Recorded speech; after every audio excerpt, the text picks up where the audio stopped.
it's not any surprise to you, malnutrition is a very important problem in developing countries. It's not it's bad in its own, but it also has, or we think it has very bad consequences in the future in terms of cognitive outcomes, of children and long-term outcomes, even in the labor market later on. So we have several hypotheses.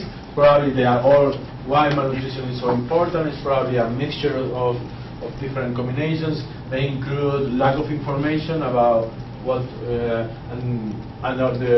what to eat or how to prepare food, hygiene, also just lack of resources of what economists tend to say credit constraints or liquidity constraints.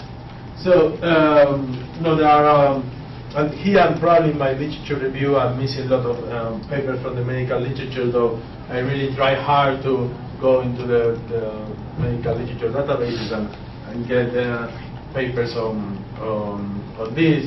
But there are quite a few. There are many studies, many intervention studies that try to reduce, try to change one thing, try to change information, try to change income, and see what are the effects on malnutrition.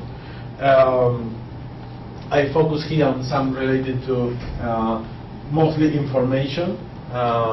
But I'm also very familiar with the ones on conditional cash transfer programs that combine, for instance, providing income with information to the households, and they also look at how that affects malnutrition, children's malnutrition. But in all the literature, there is very a lot of focus on the final outcome, on malnutrition itself. But there is not so much on how do we get there? What other things changes in the household to affect that reduction in malnutrition?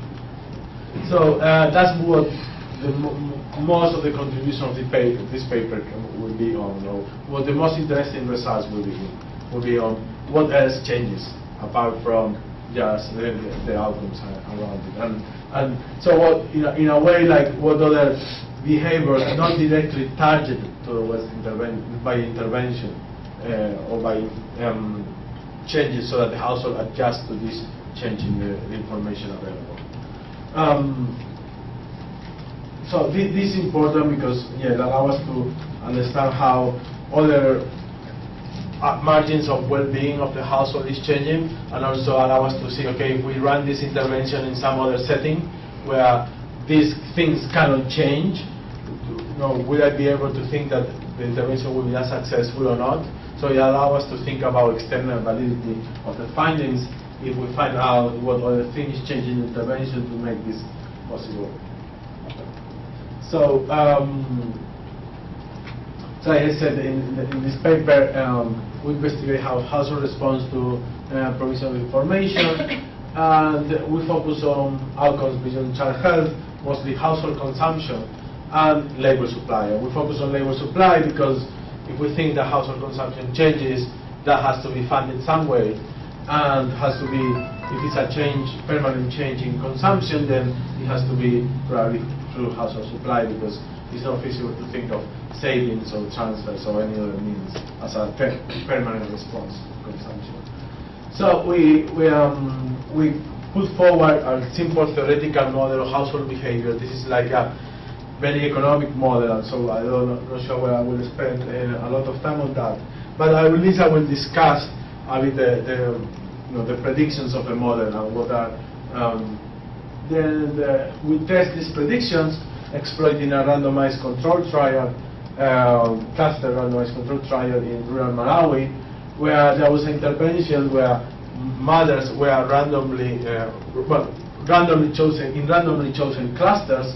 Mothers receive home visits, providing information on child nutrition. So it's a home visiting intervention on child nutrition. So what do we find? We find that household consumption increases. We find that child food intake increases. Diet diversity also increases. And but we also see that fathers' labor supply increases. So that's what we see as, what else has changed to make this happen. So what else in the house, or what other variables in the variable household has changed to allow for the increase in consumption. Also, maternal knowledge improved, and what we can see is that this intervention, in a way, was so, it's probably quite intense intervention. You can see because we also look at if it affected the things and what the villagers talk about, and we can see that due to the intervention, now the villagers talk more about child nutrition. It becomes more of a topic of conversation in the village. And that in a way also increases salience. So if now intervention, if now nutrition is a more of an issue in the village, then it's almost like it's sooner in the pathway of thinking of people when they are thinking what to do. Okay? So that reinforces the effect of the intervention.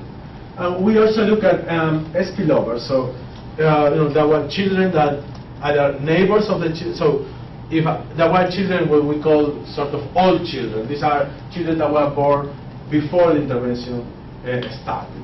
So, but they could have been affected by intervention either because then their mothers had a sibling born after the intervention started, and so they were visited. And so then there was a change in diet in the household, which also affected probably the other sibling, or just through neighbors. So the neighbors then started to talk to each other about child nutrition and also had an effect.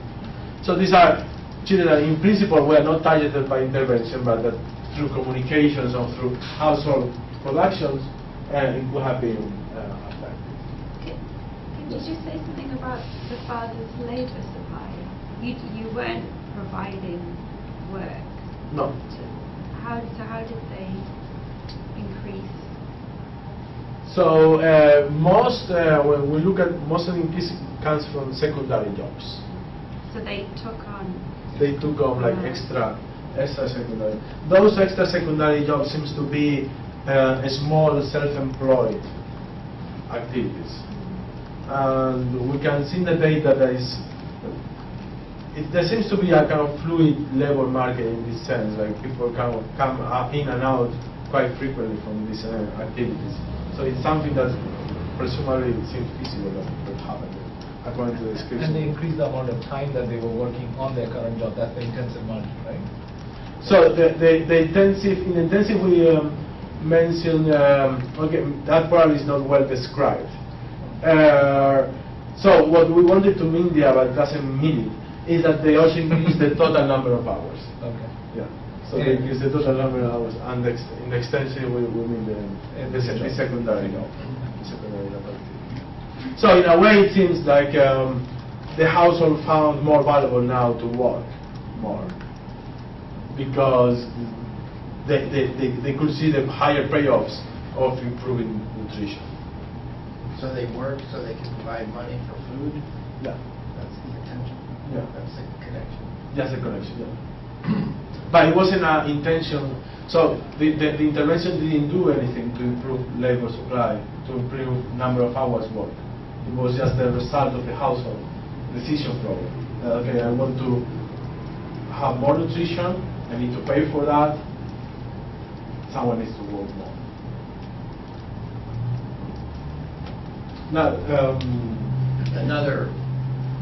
in some labor markets, the men are spending a lot of money on alcohol. So it's also maybe an option for how they spend their money, whether it's on schooling, alcohol, or food. Yeah, theoretically, that could also have happened. We could have been a whole readjustment of just internal consumption. But what it seems to have happened is more an increase in consumption supported by an increase in labor supply. But that theoretically is completely possible.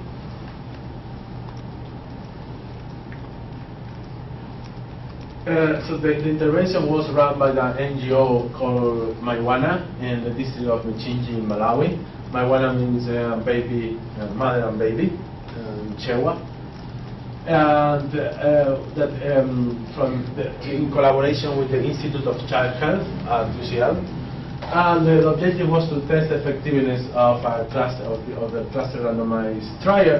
So to describe intervention was delivered by trained volunteer counselors nominated by the local community. Roughly, counselors cover a population of 1,000 individuals.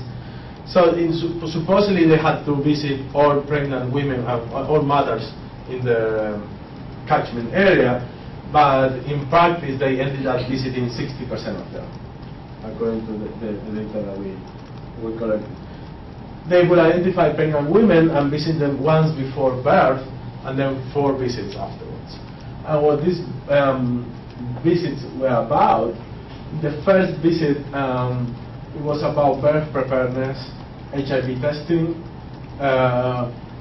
and in visiting 2.5, it was about reinforcing exclusive breastfeeding, basically, and mentioning not to wean not to wean children until the 6th month, but also in the last visit was the one that was mostly focused on how to improve nutrition. And I must say that this is there was a lot going on here, because what our data seems to indicate is that the knowledge of nutrition was quite poor. So, and the current practice of nutrition was quite poor. So, for instance, the practice was that if you prepare food for the kids, then what you give them is the broth. So you cook maybe vegetables and meat, but what you give to the infants is only the broth, with the conception that in the broth had all the components, and you didn't give any of the mash or the substance. Or they had the conception that kids, until they were 2 years, they shouldn't eat eggs, for instance. So how would this intervention have been developed? Like, did you guys first go and understand the community practices and then analyze that to understand what sort of gaps are exist, or when bad practices happen, and then try to come up with it, or so the internet, just to attribute the right merit, the intervention was designed not by us but by Marijuana and the ICH. Yeah. But I think that's what they did. Yeah, they spent 2 years there before starting the intervention, living there to understand the local constraints and so on and so forth. And they developed these pictures with the information. The counselors would want these cards and pictures to visit the mothers. So I'm asking because I'm really curious about what happened during this fifth visit. So that when they came in, when the NGO comes into my house, they would look at what I have, tell me how I can prepare it better, what I can do to sort of move my consumption around, or is it more general information? Is it more like if you can call it this, is it more like a consulting intervention, telling me how to do things better in my house? Okay. I don't exactly know. I don't know if I tell you, I like to. I don't think you. I would find it difficult. I was so standardized. That wasn't.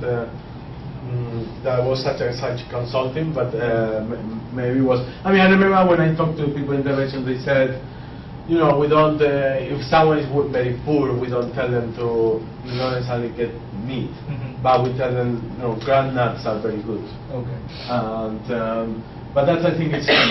So I don't have data on how that in practice then went.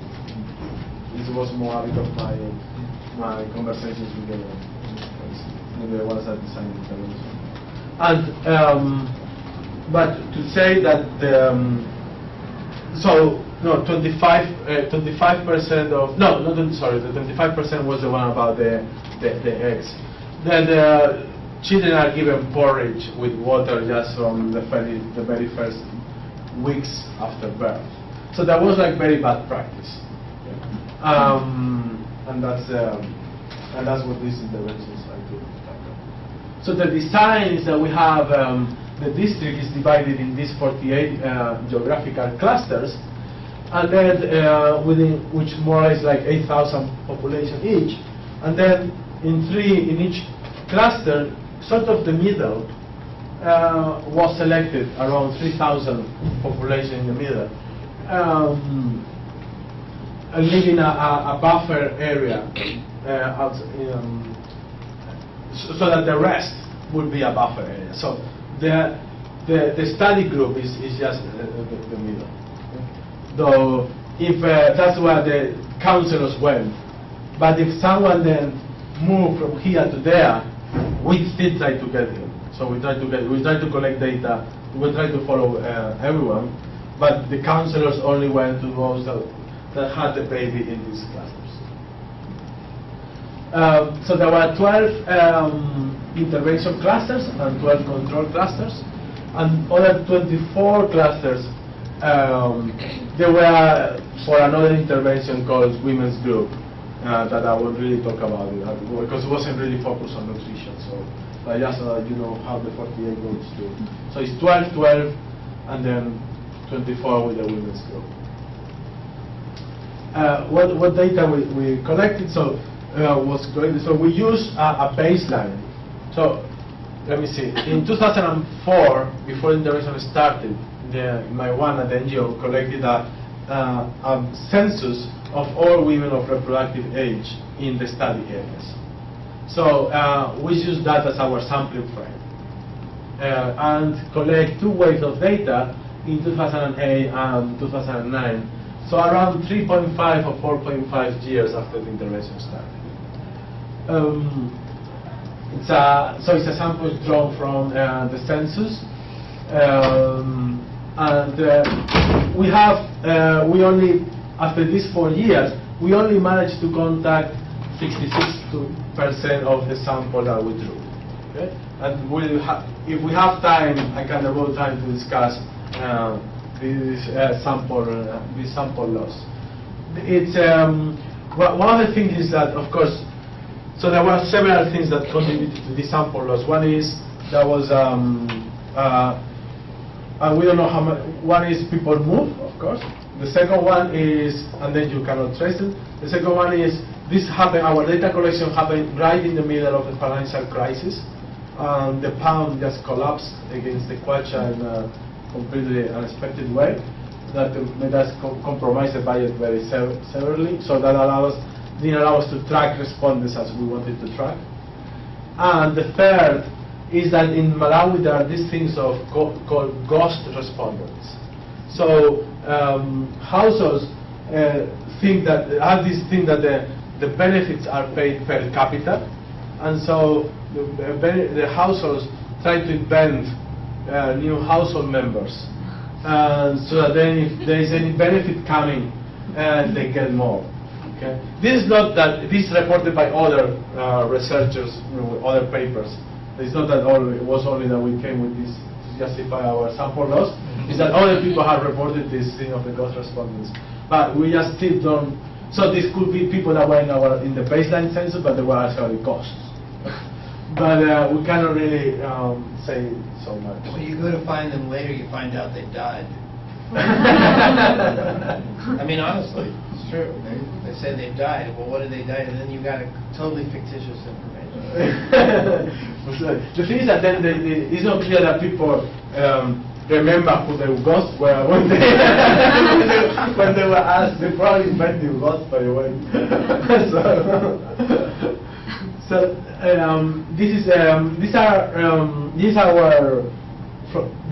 These are household characteristics and individual characteristics at the time of baseline, so in 2004, and we are comparing differences between treatment and control clusters in the full sample and in the sample that we managed to interview. So you can see there are only one imbalance really at 5% significance, and just those are like 10% significance. They're all very, very marginal. So it's not, the balance seems to be all right. It's even better almost in the interview sample than in the full sample. So that's very important. And I can talk more about attrition, but that's the first hint that maybe attrition wasn't such a problem. Okay, when you compare the interview with the attrition is such that it didn't change the characteristics of treatment versus control. So this was, and I will be kind of like maybe not so in depth here. This is the household economic model that we come up with. So this is a household that maximizes a function that depends on labor supply and adult consumption. And then there is the child health. So the household cares about these things, care about the leisure, the adult consumption, and the child health. The child health depends on consumption through a function, so through total money spent in a way, through a function that transforms that into child health or into nutrition. The issue is that this function, this parameter theta, measures how effective you are into that transformation in money and nutritional outcomes. And the idea is that the idea of the economic model is that this information makes households more efficient in the production of child nutrition. So with the same amount of consumption, they can now produce more child nutrition because they know how to do it now because they've been told. Okay? And then that is just a budget constraint, so the household has to work enough to pay for the adult and the child consumption. What are the predictions of the model is that the first thing is that the provision of information has an ambiguous effect. So if your child nutrition is low, then the provision of information should improve child nutrition, should improve household consumption, and should increase labor supply. But if you are already in very good child nutrition state, then that provision of information just kind of free up resources, and so then you actually might go to work less, okay? Because you don't need so much consumption to produce the same level of high. And additional nutrition doesn't really give you much more welfare because you are already in very good nutrition. Of course, between these two worlds, the Malawi world is more probably first in the first category, the category where there was not enough nutrition. Like chronic, I haven't said, but chronic malnutrition is around 48%. So in this ambiguity to the model, we are more on the left-hand side. So then, from the statistical model that we use to measure it's a randomized cluster randomized trial, so we shouldn't have to worry much about confounding effects. So we just use a linear model where the outcomes are the outcome variable whatever we're going to use is a function of being in a treatment cluster and some covariates that are just basically child's age, gender, and the month of the interview, when the interview was collected because of seasonality. And then just a time effect, so where it was the first wave of data collected or the second wave. Because remember, all the data was collected after the intervention had started. So there is no baseline that contains the same outcomes. Okay? The baseline is only on those household characteristics that I showed at the very beginning, but not on these outcomes. And then this is just a standard error term. So it's just a linear regression. But we assign an individual to treatment if he was living in a treatment cluster in 2004. So maybe he moved already to control, okay? But we use assignment as a baseline to allocate them to treatment. What was happening in the control arms? Was there any dummy visits or something like that happening, or? No, that's a good point. Yeah. Going along with that, so in the identifying stage, the identifying who were the pregnant women, what exactly was happening during that stage? How long was the identification process? How long did it take? Okay, so the counselors they basically are in the area all the time, and their job is to go around continuously and continue keep tracking on who is pregnant and who is not. But that's not really, I mean, that's the counselors, or that's I think that's not so much the counselors, that's more like the field team, because the same need to be, this is more for data collection. I mean, it's for data collection, so it needs to happen the same way in treatment and control. So that was a recognized team of people that go and say, recognize who is getting pregnant. So that then, because okay, not our data, but the data collected by the NGO to examine the intervention, was interviews at 1 month and 6 months after birth. So their data collection is different. They just focus on women that have had a baby. And so they need to know who is pregnant. So they do that continuously over all these years. But that happens in treatment and control. The same way. Yes, it's only the counselor that is. And they essentially just mark in a chart somewhere, this person is pregnant. We need to go, when the baby comes out, we need to go and interview Yeah, them. and I guess in treatment, that information also goes to the counselor. Okay. To say, now you have to start to visit this.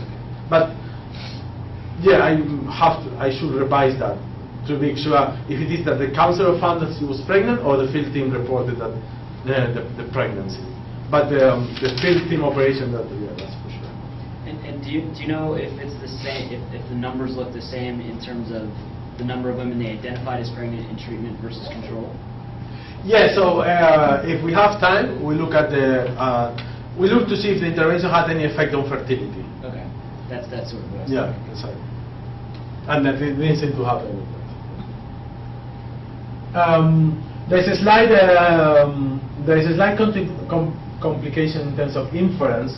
So, well, now in economics, at least has got trendy or important that if you have a small number of clusters, you have to use some special simulation procedure to compute the p-values of your tests. And we use that here. And also, another thing to have in the back of your mind is that potentially it could be that the intervention affected child mortality, which then means that's sort of a confounding factor, because it means the children that are in treatment are different from the ones in control. Which is presumably, we tend to think that goes in the direction of underestimating effects, because if the intervention saved any children, probably saved more weaker children. And so that means that in treatment, the composition of children was weaker in general. Oh, yes. Yeah, what is the incidence of infant mortality? Just to get it. Yeah, I think it's okay. I would say it's 100 per 1,000. Could that be 130? I think the number comes to me. No. I think 130 per 1,000.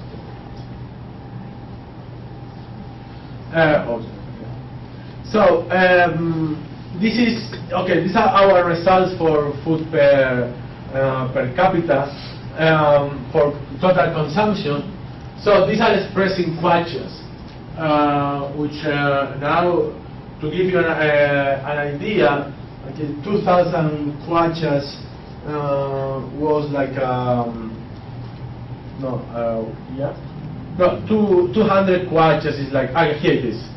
140 kwachas is $1. So this is around $3, more or less.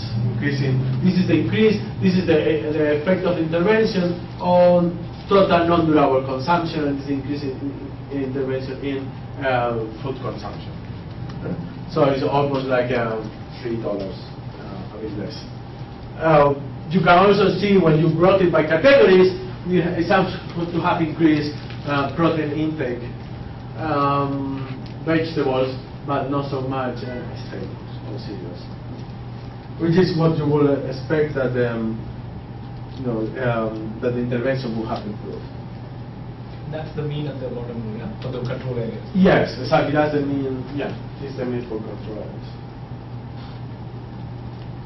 Yeah, it's pretty substantive increases in per capita consumption. Can you tell us what those proteins are? Because cereals have not gone up. So what kinds of proteins are they talking about? Yes, this is meat, fish, eggs, milk. Milk, maybe not. So this is the effect on liquid intake. So, because I remember that exclusive breastfeeding was an important part of the intervention.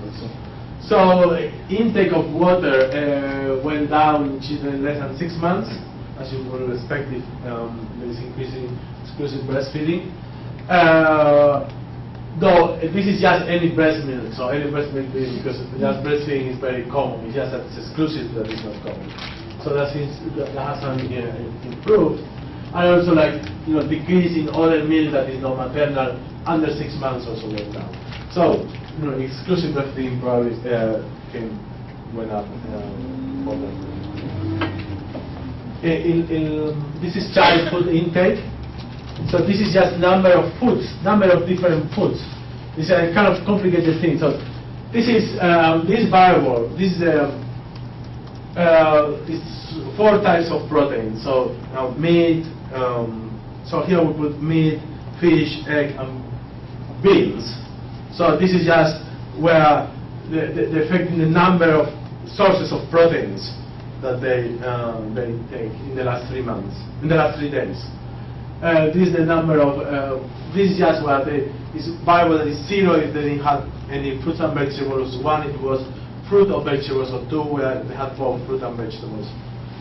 Number of staples, or number of food. So, and that's just food intake of the child.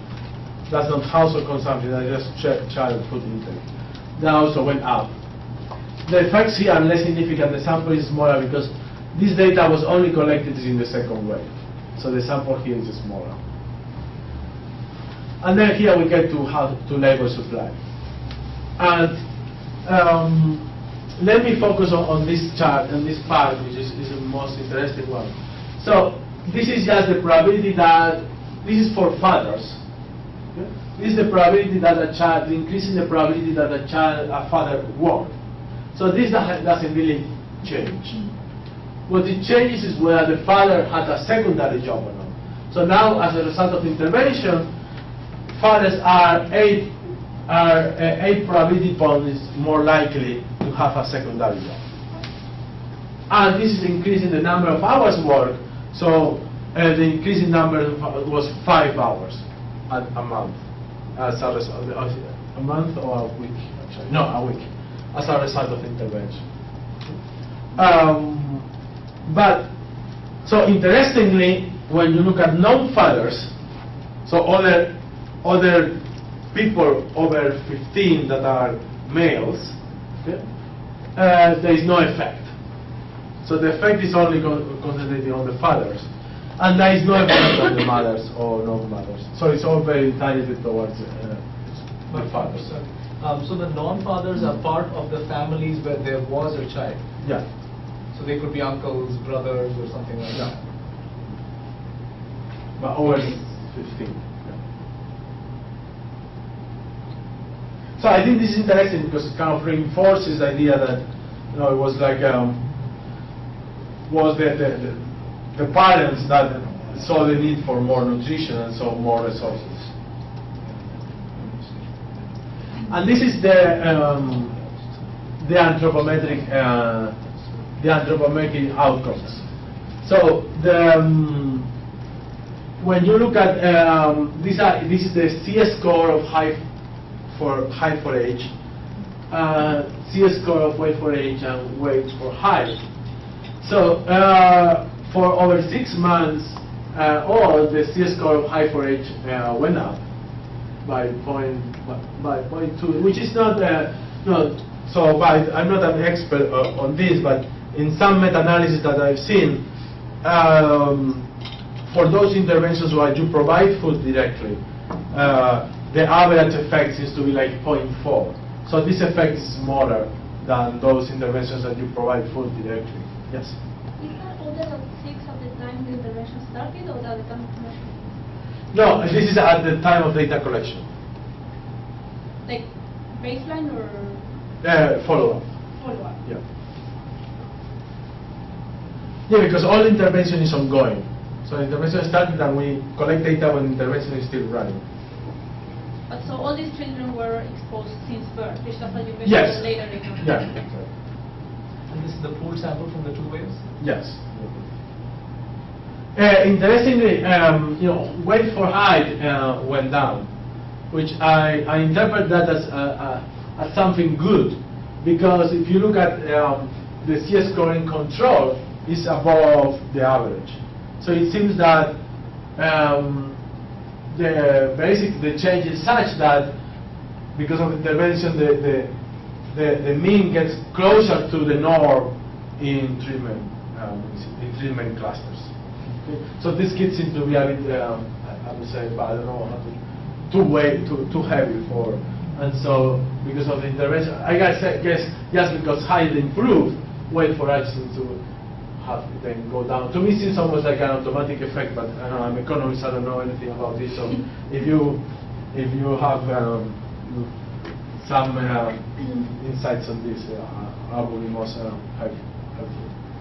Then these effects on child morbidity, which seems to be popping up, is the decrease in diarrhea for less than 6 months, which is associated, is easy to explain with the decreasing water intake and other meals that wasn't maternal. So increasing exclusive breastfeeding. Okay. Yes. Why are there so many observations in there? Like, Here? Yeah. Yeah, because this was like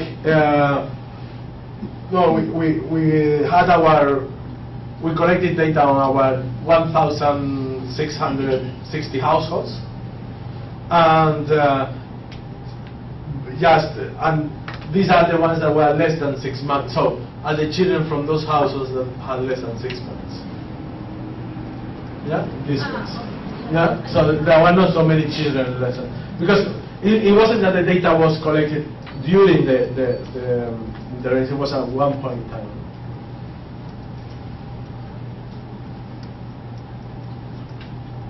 So, okay, how I don't know, I'm not sure what to do. It's okay, 15 minutes. Yeah, I can still. So, but if you now have some extra slides that I wasn't sure how, depending on if you want to ask more things now or I pass the extra slides. Yeah. So.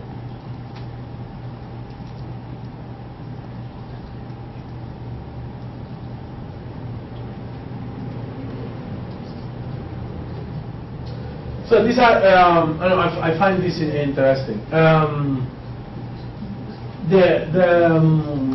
This is the increase in the probability of having a chat with a friend or relative about child nutrition. So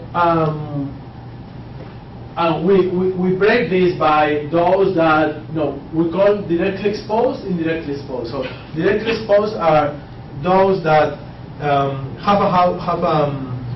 live in a treatment cluster and have a child that was born after the intervention started. So they were directly exposed to intervention. These were that they are just part of a treatment cluster, but the other children were born before the intervention started. So they were only exposed in terms of having a neighbor that was visited. Okay. And then you can see. So these are the p-values. This is not, it's just not significant really. This is more significant. But the problem with this outcome variable is that the intra-cluster correlation is very high, especially for directly exposed. So that makes it very hard to find significant effects. And the same happens with the knowledge. This is a score that we compute with knowledge, and it went up considerably, like 0.3, 0.4 of a standard deviation, but it's just non-significant because at 5%, because intracluster correlation is so high, I think. We are trying to devise some way of computing the knowledge score more efficiently and getting more information on this. This is, here we show basically the children food intake, but we break it down on, this is having a sibling.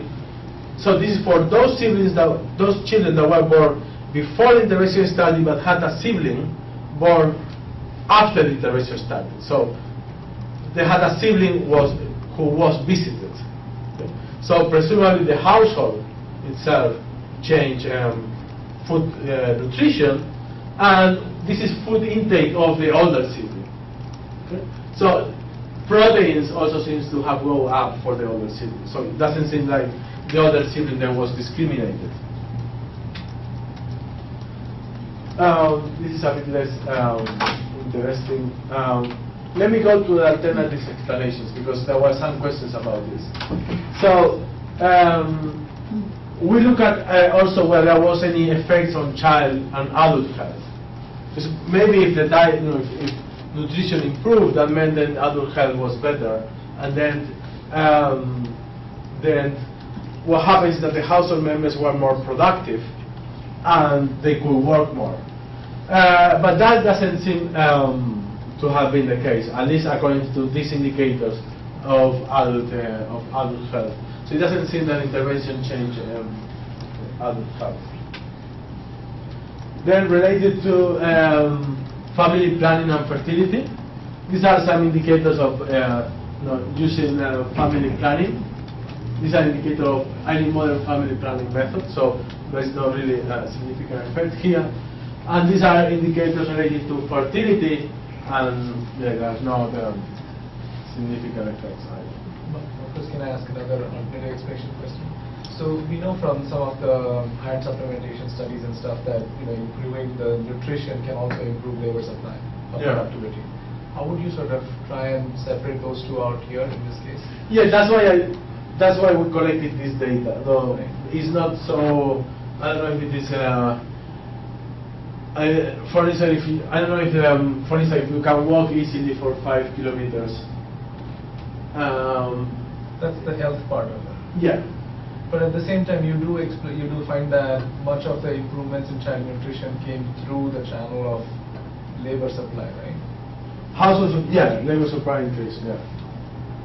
But the issue is it labor supply increase that because people got healthier and so they were more productive and they could work more? Yeah, so what I was trying to understand is that did the intervention inadvertently change the adult consumption of foods? I mean, do you capture that? Like, did the adults actually start consuming more healthy and nutritious food? So we don't have that. You don't have that. No. Did you look at the subset of males that were fathers that got second jobs to look at their health indicators? I should. I think I should. They got better or worse?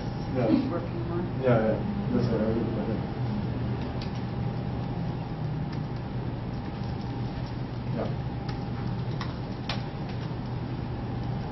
In terms of the fertility behavior, so it looks like there isn't an overall change in the fertility behavior, but if you looked at that by observables of the people choosing to have families, so it could be that overall there hasn't been a fertility behavior change, but it could be that the lower quality families said, oh look, child nutrition matters, I can't provide nutrition for my child, so I won't have more kids, whereas the ones who are more well off say, hey, I can, so I'll have more kids. So it looks like there's no change in the overall, but it actually is changing the who's having kids.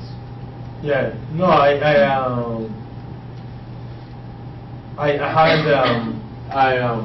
had a look at that. It's probably possible. One other thing, in terms of the infant mortality, you said that it would most likely be a downward bias, which I think is right for the child health measures. But is there a large infant mortality change in the intervention? So are they having much lower rates of infant mortality? The papers that have looked at that still haven't been published. What I've heard is that that it reduced child mortality, but I'm waiting for them to release the papers to learn about that. Because my only concern would be, I think you're right about the bias it would have on the child health, but it may have positive bias on the labor supply thing, right? Because now you have more people in the village that demand food, so there might be more demand for certain goods that you can then be self-employed and provide. You mean because now you have more? There's just you have more children. More people in the village. Yeah. It could be.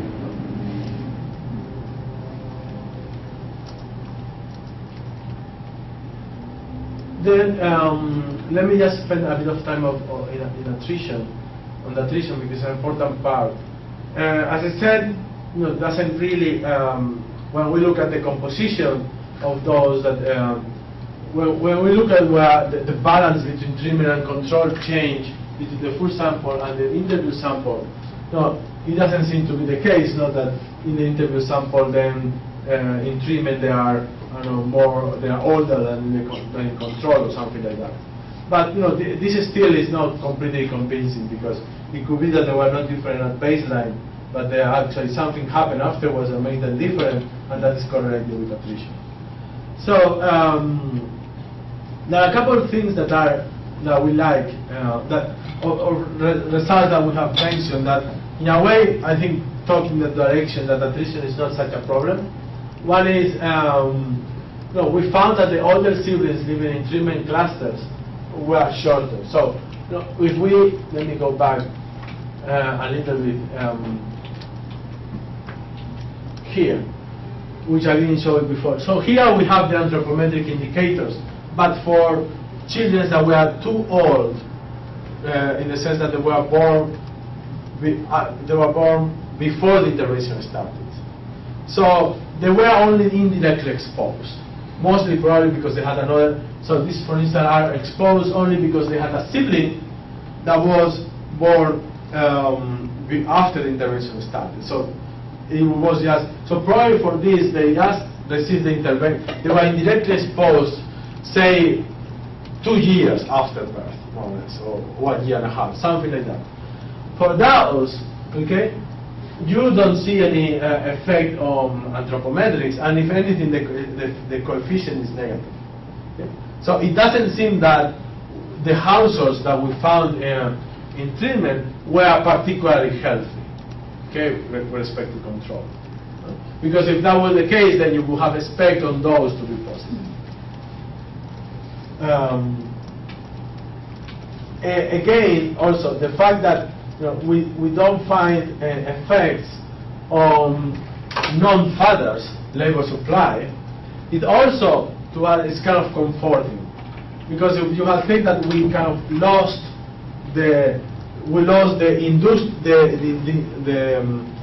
we didn't lose the industrials of treatment, but we lost the control, then you would have felt that everyone was working more in treatment than in control.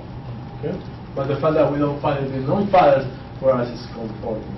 But probably, the more So Marcos, can I go back to that point about the non-father adults? Yeah. So when the intervention was conducted and the information was given to the household, did that information go to everybody in the household, or did only the mother and the father get it, or how did that? The mother. Just the mother. So what we do here is probably a more formal treatment of attrition. So this Westipen was called a Heckman selection model, where you, sorry, yes. A question about what you said before. Have you tried to separate those indirectly exposed, like children, neighbor children versus siblings? Yeah. Because I don't find that convincing to So find indirectly exposed when you're an older children, because if the information was to the mother, I mean, you're actually telling the mother how important it is. You're not necessarily telling, okay, it's important for the kid that just was born, but the older don't matter. No. I mean, I would imagine the household was treated. So Yeah, no, exactly, and that's why, absolutely, and that's why, sorry. Do you remember the results I showed? So did I show them here? Sorry, give me a second. That's why food intake of the older sibling increased, but this only increased presumably when he was already quite old. Okay, not in the window of after 6 months, because it was his older sibling, his younger sibling was being visited. Okay, so he was born, he wasn't treated. So then at some point the parents have another child who is visited. Okay? And then the 6 months happen of the visit. So when the parents learn about nutrition, this child is probably 2 to 3 years old. Okay? Still they give him more food, as you say, because the household, okay, they give him more food. But then with that food, you are kind of losing a bit the critical period. So will that food then translate into better child nutritional status? I suppose then basically you need much more food to affect a child that is not so young.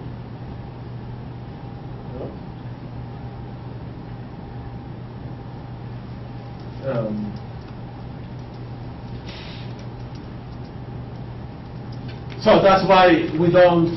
No, that's why we're not so worried that we don't see a positive effect here on child height, because it will be after the critical period. Yeah, sure. Yeah, I just didn't remember you break this into Yeah. so here it's just younger. I remember only the overall neighbors plus older. Yeah. Yeah, there's go. For like a sibling here to be in this data, how old will your treated sibling have to live until to be here?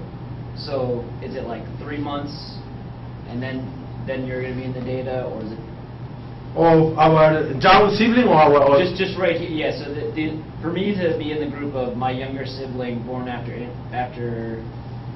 intervention, how old would have my younger sibling had to have lived to get in there? So if my sibling was born 1 day. 1 day, that's okay, great.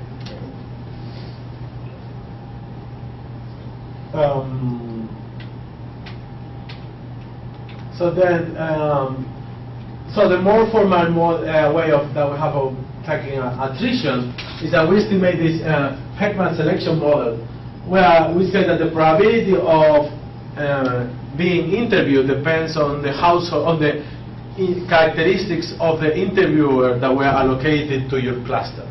No? So the variables that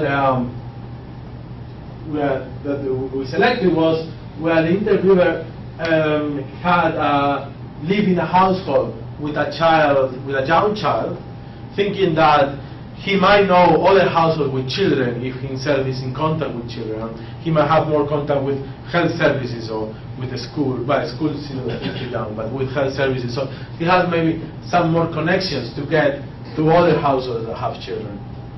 And land size, because that in a way measures the opportunity cost of going to have to do interviews.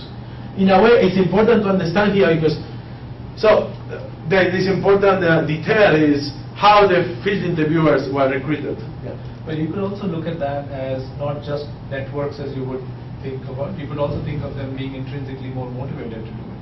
Because I have a child and I care about child nutrition issues more, I would probably be more likely to do my job. Yeah. True. And so, thank you.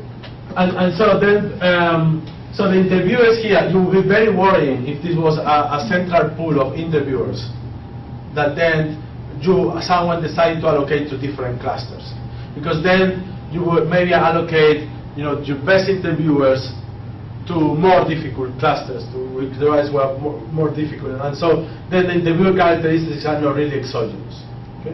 But the way that the data was collected, what the interview team was collected, is that they had to live in the cluster where that was allocated to them. So in a way, they were the best interview of the applicants. They were the best interview of those living in the cluster. Okay? So I think that makes them slightly more convincing. And there we find effects which are very similar to the ones that we find in the main results, which we also find reassuring. So I think that the attrition is cumbersome. We prefer not to have it, but we have, I think, 3 pieces of evidence that maybe no one of them is completely convincing, but put them all 3 together give you a more assurance that attrition is not such a problem. So this is just the summary, but I think it's not so complicated. So it's just that we see that using this randomized control trial, we see that the provision of information increase household consumption, labor supply, and as well as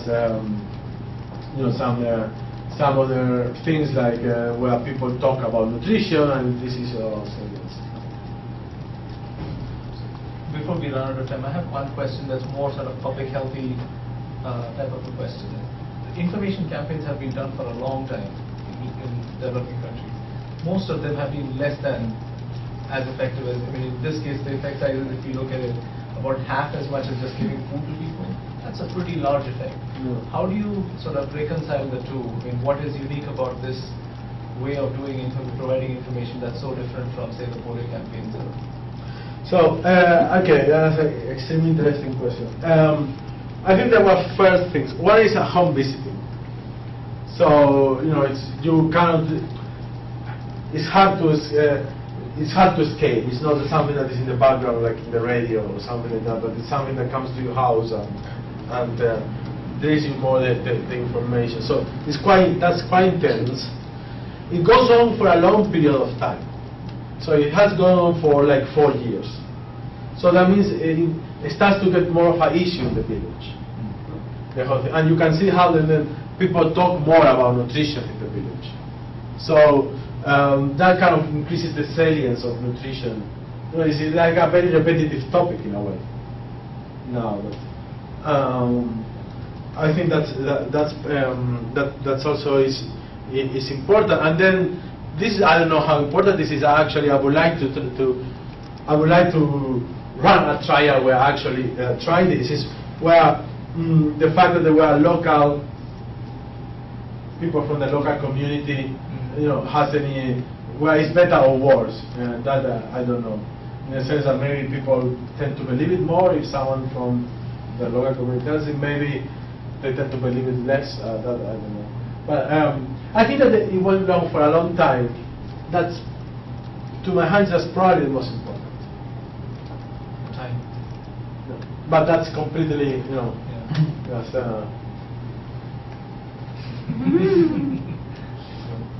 uninformed guess.